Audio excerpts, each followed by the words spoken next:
Hi friends, ಎಲ್ಲರೂ ಹೇಗಿದ್ದೀರಾ? ಎಲ್ಲರೂ ಚೆನ್ನಾಗಿದ್ದೀರಾ ಅಂತ ಅನ್ಕೋತೀನಿ. ನಾನಿವತ್ತು ಒಂದು ಫಾರೆಸ್ಟಿಗೆ ಬಂದಿದ್ದೀನಿ. ಇದು ಮೋಕಾ ಫಾರೆಸ್ಟ್ ಅಂತ. ಇದು ಇಲ್ಲಿನ ಮೋಕಾ ಫಾರೆಸ್ಟು. ಯಾಕೆ ಬಂದಿದ್ದೀನಪ್ಪ ಅಂತಂದರೆ, ಇವತ್ತು ನಮ್ಮ ಒಂದು ಪಕ್ಕದ ಮನೆಯಲ್ಲಿ ಒಂದು ಸಣ್ಣ ಹಾವಿನ ಮರಿ ಬಂದು ಸೇರ್ಕೊಂಡ್ಬಿಟ್ಟಿದೆ. ಅವರು ಫೋನ್ ಮಾಡಿದ್ರು, ಬನ್ನಿ ಹಿಂಗೆ ಹಾವು ಸೇರ್ಕೊಂಡಿದೆ ಅಂತ. ಯಾಕೆ ಫೋನ್ ಮಾಡಿದ್ರು ಅಂದರೆ, ನಾನು ಪ್ರತಿ ಸಲ ಹೋಗಿ ಅವುಗಳನ್ನ ಹೊಡೆದ್ಬಿಟ್ಟು ಸಾಯಿಸ್ಬಿಡ್ತಾ ಇದ್ದೆ. ಆಮೇಲೆ ಸ್ವಲ್ಪ ಬುದ್ಧಿ ಬಂದ ಮೇಲೆ ಅವುಗಳನ್ನ ಹೊಡಿಬಾರ್ದು, ಸಾಯಿಸಬಾರ್ದು, ಅವುಗಳಿಂದ ಮನುಷ್ಯನಿಗೆ ಯಾವುದೇ ರೀತಿ ತೊಂದರೆ ಆಗಲ್ಲ, ಅವು ಯಾಕೆ ನಮ್ಮನ್ನು ಕಚ್ತವೆ ಅಂತ ಕೆಲವೊಂದು ತಿಳ್ಕೊಂಡ್ಮೇಲೆ ವಿಷಯಗಳನ್ನ, ಅದ್ರ ಬಗ್ಗೆ ನಾನು ಯೂಟ್ಯೂಬಲ್ಲಿ ಒಂದು ವಿಡಿಯೋ ಕೂಡ ಮಾಡಿದ್ದೀನಿ. ಅದನ್ನು ತಿಳ್ಕೊಂಡ್ಮೇಲೆ ಅವುಗಳನ್ನ ನಾನು ಸಂರಕ್ಷಣೆ ಮಾಡಬೇಕು ಅಂತ ಅವತ್ತೇ ನಿರ್ಧಾರ ಮಾಡಿದೆ. ಅಂದರೆ ನಾನೇನು ಅದ್ರ ಬಗ್ಗೆ ತುಂಬ ಪಳಗಿಲ್ಲ, ಆದರೆ ಇದು ಒಂದು ಸಣ್ಣ ಹಾವಿನ ಮರಿಯನ್ನು ಕಾರಣಕ್ಕೋಸ್ಕರ ನಾನು ಇಟ್ಕೊಂಡ್ಬಂದಿದ್ದೆ. ಆಮೇಲೆ ಹಾವಿನ ಬಗ್ಗೆ ಕೆಲವೊಂದು ವಿಷಯಗಳು ಗೊತ್ತಾದ ಮೇಲೆ ನಮಗೆ ಹಾವಿನ ಮೇಲೆ ಇರ್ತಕ್ಕಂಥ ಭಯ ಹೋಗ್ಬಿಡುತ್ತೆ.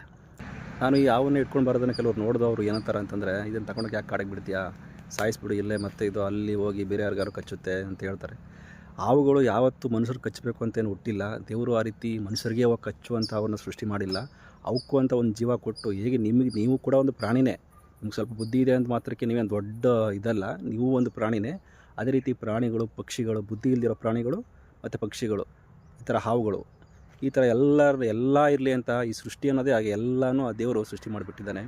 ಬರೀ ನೀವು ಸ್ವಾರ್ಥಕ್ಕೋಸ್ಕರ ನಾವೇ ಬದುಕಬೇಕು, ನಾವೇ ಬಾಳಬೇಕು ಅನ್ನೋದು ತಪ್ಪು. ಹಾಗಾಗಿ ಯಾರೂ ಕೂಡ ಹಾವುಗಳನ್ನ ಕಂಡಾಗ ಆದಷ್ಟು ಸಾಯಿಸಬೇಡಿ.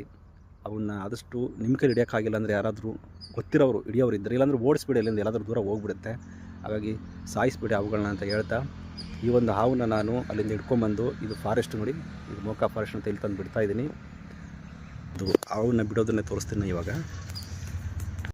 ಫಾರೆಸ್ಟ್ ಇದು, ಅಲ್ಲಿ ಚಿಕ್ಕದು ಮರಿ ಇಲ್ಲಿದೆ ನನ್ನ ಹತ್ರ. ನೋಡಿ, ಇಲ್ಲಿ ಚಿಕ್ಕ ಮರಿ ಇದ್ದಾಗ ಇದು ಯಾವ ಹಾವಿನ ಮರಿ ಅನ್ನೋದೇ ಗೊತ್ತಾಗಂಗಿಲ್ಲ. ಹಾಗಾಗಿ ಬಿಡ್ತೀನಿ, ಈ ಜಾಗದಲ್ಲಿ ಬಿಡ್ತೀನಿ. ಪಾಪ ಬದುಕೊಳ್ಳಿ, ಎಲ್ಲಾದರೂ ದೂರ ಹೋಗಿ ಬದುಕೋ. ಈ ಜನಗಳ ಹತ್ರ ಬರಬೇಡ, ಜನ ಸರಿಯಿಲ್ಲ. ನಿನ್ನನ್ನು ಉಳಿಸಿ ಕಾಪಾಡೋ ಅಂಥ ತಾಳ್ಮೆ ಇಲ್ಲಿ ಯಾರಿಗೂ ಇಲ್ಲ. ಆದಷ್ಟು ಬೇಗ ಎಲ್ಲಾದರೂ ಹೋಗಿ ಜೀವನ ಮಾಡು.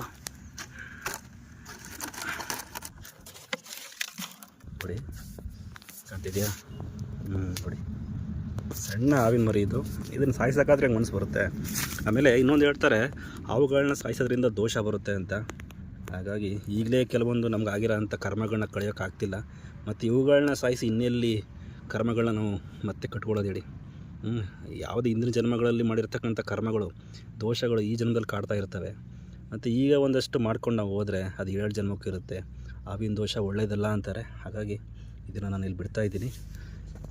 ನೋಡಿ, ಹೋಗೋ ಹೋಗೋ ಹೋಗೋ ಹೋಗೋ ಹೋಗೋ ಹೋಗೋ ಹೋಗೋ ಓಡು ಓಡು ಓಡು ಹೊಂಟೋದ ಹೊಂಟೋದ. ನೋಡಿ, ಒಳಗೆ ಹೋಗ್ತಿರ್ಕೊಂಡ.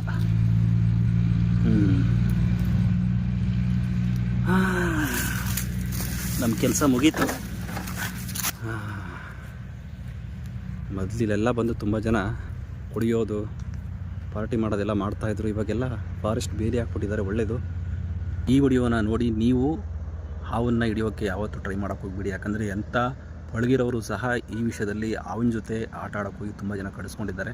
ಆ ಕಾರಣಕ್ಕೋಸ್ಕರ ಫ್ರೆಂಡ್ಸ್, ಫೈನಲಿ ಹಾವನ್ನು ಸಕ್ಸಸ್ಫುಲ್ಲಾಗಿ ಸೇವ್ ಮಾಡಿದ್ದೀನಿ. ಸೊ ಈ ವಿಡಿಯೋ ಇಷ್ಟ ಆಯಿತು ಅಂದರೆ ದಯವಿಟ್ಟು ನಮ್ಮ ಚಾನಲ್ಗೆ ಒಂದು ಲೈಕ್ ಮಾಡಿ, ಸಬ್ಸ್ಕ್ರೈಬ್ ಮಾಡಿ. ಇಲ್ಲಿಗೆ ಈ ವಿಡಿಯೋ ಮುಗಿಸ್ತಾ ಇದ್ದೀನಿ. Thank you.